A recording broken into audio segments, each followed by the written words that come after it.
Hi aunty. ఏంటమ్మా ఆ noise? ఇంకొంచెం సేపు ఉంటే మీరందరు మా ఇంట్లో పడిపోతారేమో, నాకు టెన్షన్ అవుతుంది.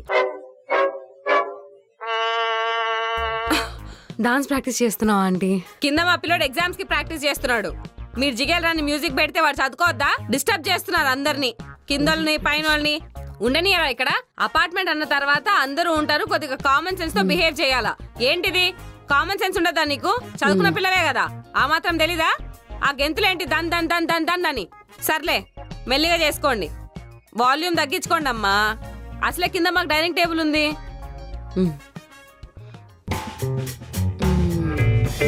హాయ్ అమ్మా. Hi uncle. Many more happy returns of the day. Thanks uncle. నిన్న బాగా ఎంజాయ్ చేసినట్టున్నారు, ఫ్రెండ్స్ అంతా బాగా హడావిడిగా ఉండింది. ఏం ఎంజాయ్మెంట్ అంకుల్, వాళ్ళు అలా వచ్చారో లేదో, మా కిందింటి ఆంటీ ఉంది కదా, నాయిస్ వస్తుంది, సౌండ్ వస్తుంది, తగ్గించండి అని కంప్లైంట్స్ మీద కంప్లైంట్స్. వాళ్ళ అబ్బాయి చదువుకుంటున్నాడంట, ఎగ్జామ్స్ కి ప్రిపేర్ అవుతున్నాడంట. సో డిస్టర్బెన్స్ వాడు రాసే బ్యాక్లాగ్స్ కూడా ఎగ్జామ్సేనా? తను అంతేనమ్మా. మొన్న ఏమైందో తెలుసా? న్యూస్ పేపర్ లో స్పెల్లింగ్ మిస్టేక్స్ ఉన్నాయని ఆఫీస్ కి కంప్లైంట్ లెటర్ రాసిందంట. అందరూ చెప్పుకుంటుంటే విన్నా. మనకెందుకులేండి. ఆవిడ ఎప్పుడు వెళ్ళిపోతుందో తెలియదు కానీ మహా తల్లి. సర్లే గానీ ఇద్దో ఈ 100 రూపాయలు తీసుకొని. వద్దు అంకుల్. తీసుకోమ్మా, బట్టలు కొనుక్కో. వద్దు అంకుల్. పెట్టుకోమ్మా. వద్దు అంకుల్. తీసుకోమ్మా, పెద్దోళ్ళు ఇచ్చినప్పుడు వద్దనకూడదు. బట్టలు కొనుక్కో, సరేనా? వెళ్ళొస్తా. బట్టలు క్రేజీ.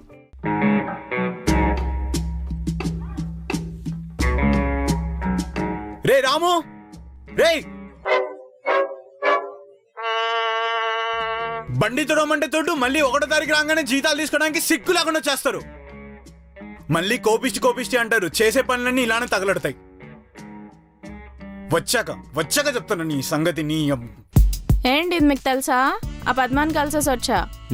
అందరు కలిసి ఆ 302 ముసలోడు లేడు, ఆయన మీద కక్ష కట్టారు.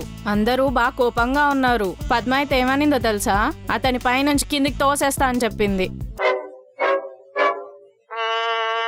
నేనే చెప్పా కోపం తగ్గించుకోండి, ఆ మెయింటెనెన్స్ ఏదో తగ్గిద్దామని. మీరేమంటారు? ఎవరా ముసలాడు? అతను ప్రెసిడెంటా? నువ్వా ప్రెసిడెంట్? ఇంకా ప్రతి ఓడు ప్రెసిడెంట్లా ఫీల్ అవుతారు ఇక్కడ.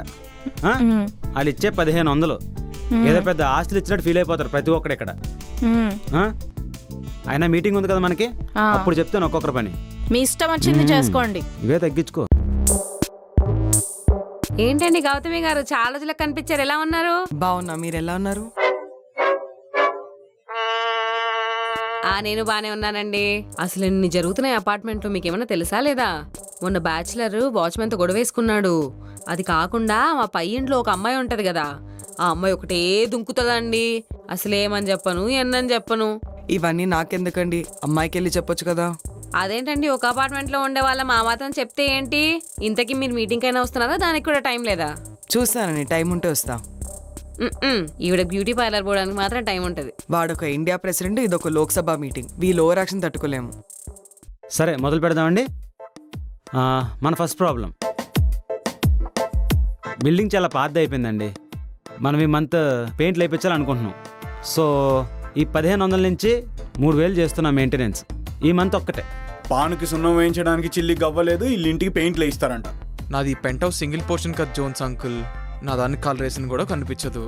సో ప్రతి నెల నేను ఇచ్చిన 1500 ఈసారి కూడా ఇచ్చేస్తాను. అలా ఎలా కుదురుతుంది బాబు? నువ్వు కూడా ఇదే బిల్డింగ్ లో ఉంటున్నావు కదా, కట్టనంటే ఎట్లా? ప్రెసిడెంట్ గారు, ఈ అబ్బాయి కూడా కట్టాలి, లేకపోతే నేను కట్టని చెప్తున్నాను. ఈ అబ్బాయి కడితేనే కడతాను. అలా అయితే మన వాచ్మెన్ కూడా కట్టాలంటే, అతను కూడా ఇక్కడే ఉంటున్నాడు. అయ్యా నాకు వచ్చే 5000, 3000 పోతే నేను ఎలా బతకాలి చెప్పండి? నువ్వు ఉండమ్మా, ఎందుకమ్మా అతనితో మనకు? అసలే బ్యాచులరు, చదువుకుంటున్నాడు. డబ్బులు కొంచెం అరేంజ్ చేయడం కష్టం అవుతుంది, మనమే సహకరించాలి కదా. మీరు సహకరించండి సార్ కావాలంటే. ఆయన డబ్బులు కూడా మీరే కట్టేసేయండి. అంతుంటే ఊరికే వెనకేసుకొని రావద్దండి మీరు. రూల్స్ ఎవరికన్నా రూల్సే. అందరం కలిసినప్పుడు అందరం కలిసే కట్టాలి. అలా ఎలా అవుద్ది కట్టకుండా? అంకుల్ ఇస్తారా? ఇయ్యచ్చు బాబు, కానీ మా ఆవిడ చంపేస్తుంది. మా ఆవిడికి పట్టు చీర కొంటా అని చెప్పి డబ్బులు సేవ్ చేస్తున్నా. ఇంతకీ ఏ పట్టు తీసుకుంటున్నారన్నయ్య? మంగళగిరియా, ధర్మవరమ, బనారస్సా? అవేమి నాకు తెలియదండి. మా ఆవిడేమో ఉడుము పట్టు పట్టినట్టు పట్టు చీర కావాలని పట్టుబడి కూర్చోంది. ఆహా, ఆ, అయితే అంతే. కంచి పట్టే. ఏందో ఇంకన్నీ తెలిసినట్టే చెప్తుంటది. చాలా మంత్స్ నుంచి ఇలానే ఉంది కదా, సడన్ గా ఎందుకు గుర్తొచ్చింది? అయినా బిల్డింగ్ బాగా పాత పడిపోయిందండి, అందుకే పెయింట్లు వేపిద్దాం అనుకుంటున్నాం. మీ అమ్మాయి పెళ్లి నెక్స్ట్ మంత్ ఉందనే కదా సడన్ గా ఈ పెయింట్ ప్లాన్స్. తెలిసిపోయింది చూడికి. ఏం మాట్లాడుతున్నారండి మీరు? నిజమే మాట్లాడుతున్నా. అప్పుడు లేనిది ఇప్పుడు ఎందుకు? మీ అమ్మాయి పెళ్లికి మేమెందుకు ఖర్చు పెట్టాలండి? అయినా మీరు అపార్ట్మెంట్ కోసం ఖర్చు పెడుతున్నారు, నా కూతురు పెళ్లి కోసం కాదు. అయినా మీ అందరి దగ్గర డబ్బులు తీసుకుని పెళ్లి చేయాల్సిన అవసరం నాకు లేదండి. అలాంటి చీప్ మెంటాలిటీ కాదు నాది. సరే అయితే 6 మంత్ తర్వాత చేసేయండి. దివాళీకి ఆల్రెడీ ఎక్స్ట్రా ఖర్చులు ఉంటాయి కదా. సరే పోనీ అలాగే చేద్దాం. మన నెక్స్ట్ కంప్లైంట్ రాము నువ్వే. ఏంటి సార్ నేను ఇవ్వాలా? నువ్వు ఇవ్వడం కాదు, నీ గురించి ఆవిడ ఇచ్చారు కంప్లైంట్. ఒకటా రెండా? ఎన్ని కంప్లైంట్స్ ఉన్నాయండి? అసలు ఈ వాచ్మెన్ పరమ బద్దకస్తుడు. అసలు కారిడార్లలో సెల్లార్లలో లైట్లు ఆన్నే చేయడు. 7 తర్వాత వస్తే అపార్ట్మెంట్ లోనే కనిపించాడు ఈయన నాకు. మొన్న అయితే అన్ని ఫ్లోర్లలో నేనే లైట్లు ఆన్ చేసిన. ఏంటి సార్? పొద్దున 11 గంటల వరకు మళ్ళీ లైట్లు ఆఫ్ చేయడు. ఏంటండి ఇది? ఎంత ఎలక్ట్రిసిటీ బిల్ వేస్ట్ మనకు. ఒకసారి ఆలోచించండి. అసలు టైం కి మోటార్ కూడా ఆన్ చేయడండి. మొన్న మా పిల్లలు స్నానం చేయకుండా వెళ్ళారు స్కూల్ కి. స్కూల్ టీచర్ ఫోన్ చేసి ఒకటే కంప్లైంట్, కంపు వస్తుందని. ఏంటండి ఇది? ఆ గేట్ కి తాళం వేయడు, జస్ట్ కొండి వేసి వదిలేస్తాడు. సేఫ్టీ ఉండద్దా అపార్ట్మెంట్ లో ఉన్న వాళ్ళకి? 9 గంటలకంతా పడుకుంటాడు. ఎట్లండి ఇట్లయితే?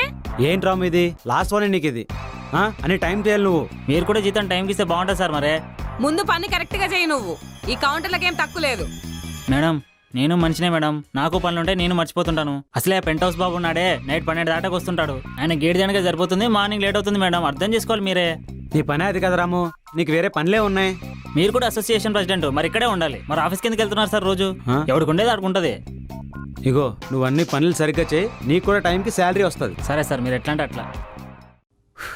సరే మన నెక్స్ట్ ప్రాబ్లం మీ కుక్క అండి. కుక్క కాదు, టామీ. అదేనండి టామీ. ఈ మేడం గారి కొడుకుని ఆల్మోస్ట్ కొరికేసిందంట.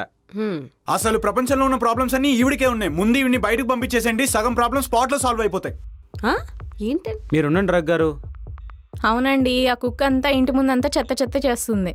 అవునండి, ఎక్కడ పడితే అక్కడ. మళ్ళీ ఆ చండాలని నన్ను ఎత్తమంటదా మేడం? నోరు లేని జీవి అండి, కొంచెం మంచిగా మాట్లాడండి. టామీ ఉంటే నైట్ లో అపార్ట్మెంట్ సేఫ్టీ ఉంటుంది, వీడేమో పడుకునే ఉంటాడు. దానికి వాచ్మెన్ ఉన్నాడండి. మీ కుక్కేం అవసరం లేదు. టామీ మీకు ఒక కుక్ ఏమో కానీ మాకు ఒక ఫ్యామిలీ మెంబరు. మా ఫ్యామిలీ మెంబర్ కి డేంజర్ అండి. మీ ఫ్యామిలీ మెంబరు మీరేమన్నా చేయండి, ఆ కుక్క అయితే ఉండదు. ఫస్ట్లీ టామీ ఇంత ఉంటుంది. టామీయే మీ అబ్బాయిని చూసి భయపడుతుంది. అంత చిన్న పప్పి పైన కంప్లైంట్స్ ఎందుకు మీకు? అసలు కుక్కల మీద కూడా కంప్లైంట్స్ ఉంటాయండి ఈవిడికి. మీకంటే ఆ కుక్కే బెటర్ లేండి. అట్లంటే ఏంటి ఎవరు పట్టుకుని కుక్క అంటున్నారు మీరు? మీరు ఎందుకంటే రెచ్చిపోతున్నారు? నేను మిమ్మల్ని అనలేదు కుక్క అని. మరి సార్ ప్లీజ్ మీరు ఎలా నుండి గొడవ పడొద్దు. నేను ఆగండి, అనలేదండి, ఆగండి, మీరు అనవసరంగా please. రెచ్చిపోకండి. నా మాట వినండి. ఏంటి? అయినా ఏంటండి సంత ప్రతిదానికి ప్రాబ్లం అంటే ఏంటండి? అసలు ఇది మీటింగా లేక కిట్టి పార్టీయా? పిక్నిక్ వచ్చినట్టుంది నాకు. సార్ మీరు ఉండండి. అది కాదు సార్. అరే అరే నేను కూడా ఇంకొల్లు ఎత్తుక్కుంటా. ప్రతిదానికి ఈమె కంప్లైంట్ ఇస్తుంది, నా వల్ల అయితే ఇంకా కావట్లేదు, నేను పోతున్నా. అది కాదు బాబు. ఇక్కడ టామీకి రెస్పెక్ట్ లేకుండా ప్లేస్ లో ఉండవు ఎందుకు? అందరు వెళ్ళిపోతే ఇలా మనిషికి ఒకరికొకరు మనిషికి